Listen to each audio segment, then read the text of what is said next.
तेरे पति के शव को कोई खा जाएगा। ना ना, बड़ के पेड़ के नीचे छोड़कर आए। क्या चाहिए तुझको? क्या दूं मैं तुझको? कुछ मांग ले मुझसे। सावित्री कहती है, क्या दोगे आप? मेरे पति के प्राण दे दो बस वापिस, और कुछ नहीं चाहिए।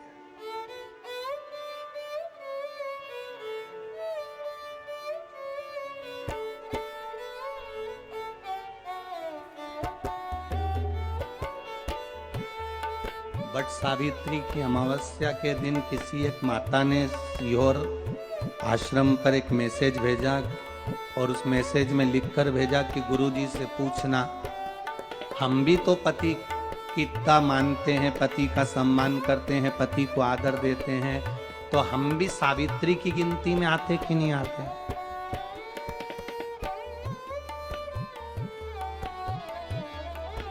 तो सीओर से मैसेज आया कि गुरुजी वो ऐसा ऐसा पूछा गया है, आप बताओ क्या कहना है। हमने कहा कह दो, जब बट सावित्री आती है तभी तुम पति को प्रणाम करती हो, जब दिवाली आती है तब पति को प्रणाम करती हो, जब करवा चौथ आती है तभी चलनी में मुंह देखती हो, बाकी के समय तो तुम जूड़ा बांध के ऐसी बोलती हो कि पति थर थर कांपता है।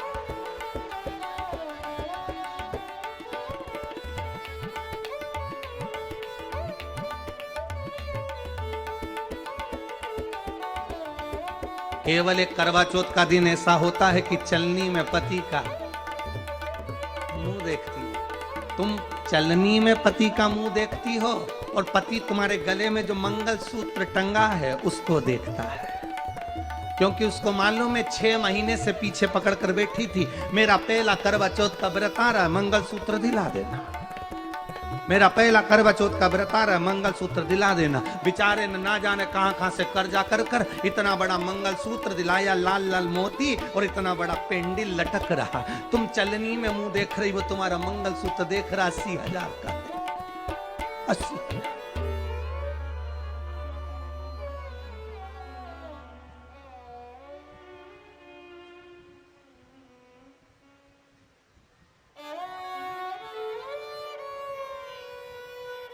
सोलह श्रृंगार में नारी के हाथ की चूड़ी का कलर अलग हो सकता है, चूड़ी की डिजाइन अलग हो सकती है, चूड़ी अलग हो सकती है, चूड़ी महंगी सस्ती हो सकती है, मंगलसूत्र की कीमत ऊंची नीची हो सकती है, पांव की बिछुड़ी की कीमत ऊंची नीची हो सकती है, कान के कुंडल की कीमत ऊंची नीची हो सकती है। तुम्हारे शरीर पर जितने जितने 16 श्रृंगार हैं उसकी कीमत ऊंची नीची हो सकती है। केवल मंगलसूत्र की डिजाइन बदल सकती है, नाक की लौंग की डिजाइन बदल सकती है, कान के बुंदे की डिजाइन बदल सकती है, हाथ की चूड़ी की डिजाइन बदल सकती है, पांव की पायल की डिजाइन बदल सकती है।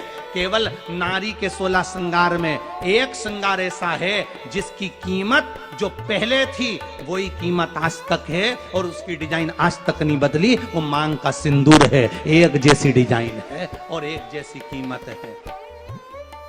सारे श्रृंगार की कीमत अलग अलग है। तुम्हारे हाथ की चूड़ी की कीमत अलग होगी, पड़ोसन के हाथ की चूड़ी की कीमत अलग होगी, किसी के साड़ी की कीमत अलग होगी, किसी के जूड़े की कीमत अलग होगी, गजरे की कीमत अलग होगी, गजरे की कीमत अलग होगी, पायल बिछुड़ी की कीमत अलग होगी, और मांग में जो सिंदूर डाला जाता है वो एक कीमत का होता है, एक डिजाइन का होता है और एक जैसा होता है, और वो सबसे भारी होता है। सावित्री यमराज से कह रही है मेरे पति को छोड़ दो।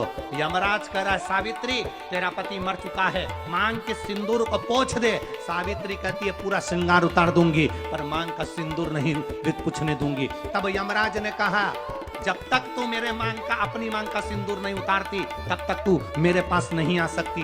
भगवान यमराज से सावित्री ने कह दिया मैं भी तुझे वचन देती हूँ यमराज, मेरी मांग में जब तक सिंदूर है, जैसे सीता ने लाइन लक्ष्मण जी ने लाइन खींच दी थी और सीता पार नहीं जा सकती थी, मैं भी तुझे वचन देती हूँ जब तक नारी की मांग में सिंदूर है तब तक तू उसके पति को उसके सामने लेकर नहीं जा सकता। ये भी मैं तुझे कह देती हूँ। यमराज भैंसे पर सवार होकर सत्यवान को लेकर जा रहा था। सावित्री से वचन पर वचन चल रहे थे। यमराज यमलोक में प्रवेश करने लगा। मांग के सिंदूर में से थोड़ा सा सिंदूर सावित्री ने केवल हाथ में लेकर अपनी बिंदी पर जो लगाया, सत्यवान को लेकर यमराज अंदर नहीं जा पाया। बाहर खड़े होकर कहता है, मांग ले, मैं तुझे एक वचन नहीं, तू बोले तो मैं 2 वचन दे देता हूं, तू बोले तो मैं 3 वचन दे देता हूं, तू मांग क्या चाहिए। तब सावित्री ने कहा, देना चाहते हो? हाँ। अब यमराज को लगा कि लालच में पड़ गई सावित्री। तब कहा, पहला वचन दीजिए, मेरे अंधे सास ससुर के नेत्र वापिस आ जाएं। यमराज ने कहा, तथास्तु। दूसरा वचन दीजिए, मेरे सास ससुर अपने पोता पोती का मुख देखें। यमराज ने कह दिया, तथास्तु।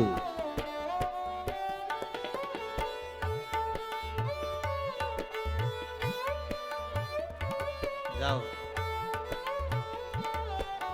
यमराज जाने लगे, फिर आग जलने लगे।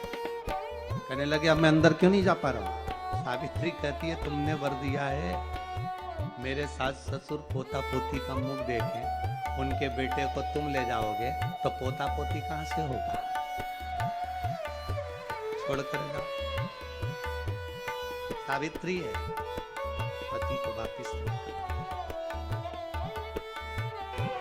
बट सावित्री की अमावस्या के दिन ब्रह्मा जी के मुख से प्रकट हुआ है। सौभाग्यवती नारियां अखंड सौभाग्य के लिए, बट सावित्री का व्रत आप लोग करते होंगे, कई लोग अखंड सौभाग्य के लिए करेंगे, क्योंकि इस बट के पेड़ के नीचे भगवान विष्णु शंकर जी से विनती करे थे वर के लिए, इसलिए अखंड सौभाग्य का देने वाला। जिसका प्रॉपर्टी का झगड़ा चल रहा हो, अदालत में कोई केस चल रहा हो, किसी भी चीज का केस, अदालत में अगर किसी भी चीज की अगर केस चल रहा है, तो बड़ के पत्ते के ऊपर बालू मिट्टी का शिवलिंग, बालू रखकर बड़ के पेड़ के नीचे ही उसकी पूजन करें, उस पे 3 चम्मच दही चढ़ा, अपनी मनोकामना कर कर दही चढ़ाकर उस दही को चम्मच में वापस लेकर शंकर जी की पूजन कर कर उसको विसर्जन करें। वो दही जो लेकर आए, जब अदालत कार्रवाई हो और आप केस के लिए अदालत में जाएं, उसको चंदन में मिलाकर तिलक कर कर जाइए, आपका काम विजय प्राप्त होगी, काम फतेह हो जाएगा। बटकेश्वर महादेव का स्मरण करने से कार्य की सिद्धि होती है। जिस बच्चे का एग्जाम में पास नहीं हो रहा हो, अच्छे नंबर नहीं आ रहे हो, वो भी इस दही का तिलक लगाकर जा सकते। बटकेश्वर ऐसे भगवान शिव विराजमान हैं। परेशानियों में बटकेश्वर महादेव का स्मरण किया जाता है।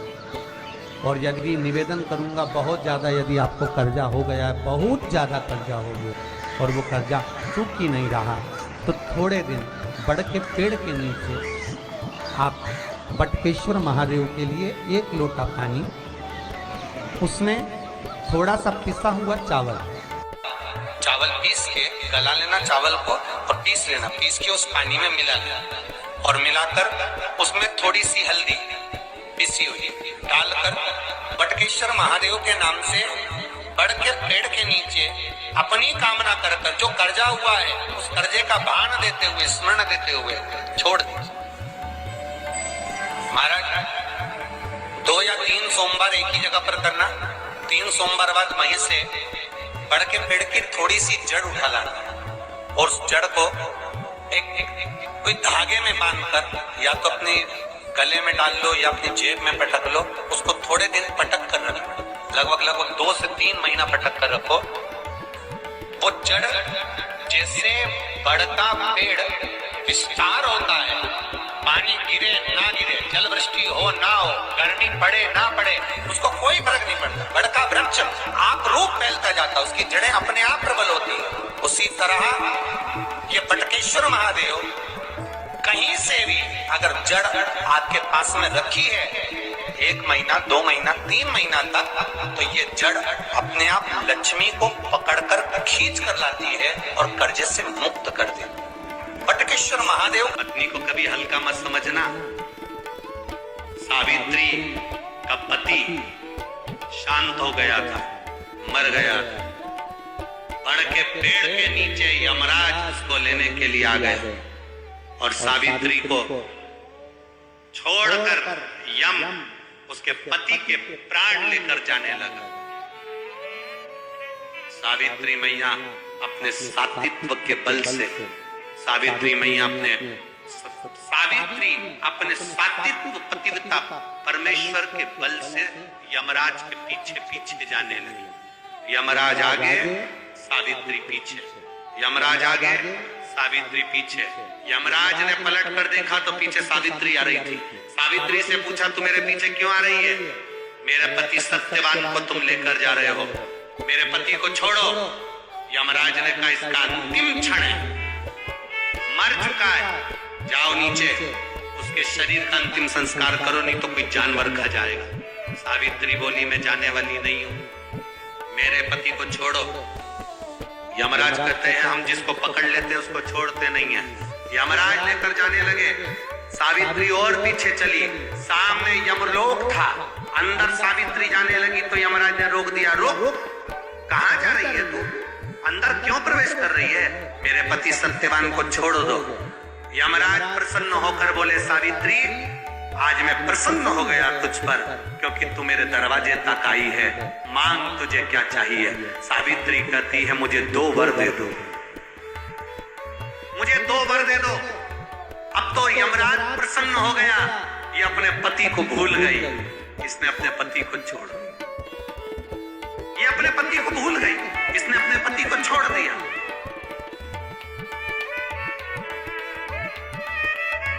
और इसने अपने पति को छोड़ दिया। अब ये कुछ मांगेगी, 2 वर मांगेगी तो मैं इसको 2 वर दे दूंगा। यमराज प्रसन्न हो गए, अपनी पति को छोड़ा इसने। यमराज ने कहा, अपने पति को छोड़कर जो तू 2 मांगेगी मैं दे दूंगा, बस पति मत मांगना। तो सावित्री ने कह दिया, नहीं मांगूंगी पति। ठीक है, मांगो। सावित्री ने कहा, पहला वर दीजिए। मेरे सास ससुर की आंख में रोशनी नहीं है, उनकी आंखों से दिखता नहीं है, बस इतना सा वर दे दो, उनकी आंख की रोशनी आ जाए और वो अपनी गोद में अपने पोते को खिलाए, बस ऐसा वर दे दीजिए। यमराज प्रसन्न हो गए, इसने पति नहीं मांगा, तथास्तु। अब यमराज ने कहा, दूसरा वर मांगो। सावित्री बोली, दूसरा वर दे दीजिए। मेरे सास ससुर आज तक कोई तीर्थ करने नहीं गए, मेरे सास ससुर का जो बेटा है वो उनको तीर्थ कराए, बस ये व्रत दे दो। यमराज ने कहा, इसने अपने पति को नहीं मांगा, तथास्तु। अब यमराज ने कहा, जा सावित्री के कहां जाऊं? आपने कहा था मेरे सास ससुर जब आंखों से रोशनी पाए अपने पोते को खिलाएं, पति तुम ले जाओगे तो पोता आएगा कहां से? पति तुम ले जाओगे, पोता कहां से आएगा? और यदि मेरे सास ससुर के बेटे उसको तीर्थ कराए तो मेरा पति अगर तुम ले जाओगे तो उनका बेटा ही तो है, तीर्थ कराएगा कौन? यमराज प्रसन्न हो गया, उसने उस सत्यवान को वापिस लौटा दिया। वो सत्यवान सावित्री। तो जितने भी यहाँ पर मेरे जीजा उन बैठे हैं और जितने आस्था चैनल पर कथा सुन रहे हैं, जितने मोबाइल पर कथा सुन रहे हैं, तुम अपनी पत्नी को कभी हल्के में मत लेना, बिल्कुल हल्के में मत लेना। तुमसे ज्यादा बल व्रत का, उपास का, भजन का ज्यादा बल, तुमसे ज्यादा बल इनके पास रहता है। तुम सोचो कि बोल रहे हो कि मैं मंदिर में हूं, उसको बिना घंटी के घंटी बजती है दिमाग, तो तुरंत पहचान जाता, तुरंत। अपने पति को धर्म पत्नी अच्छे से जानती है कि ये झूठ बोल रहा है, ये गलत बोल रहा है, तो भी वो उसको स्वीकार करती है। उसी तरह परमात्मा को मालूम है कि ये झूठ बोल रहा है, उसके बाद भी वो स्वीकार कर कर यहाँ तक बुला रहा है, ये उसको मालूम है।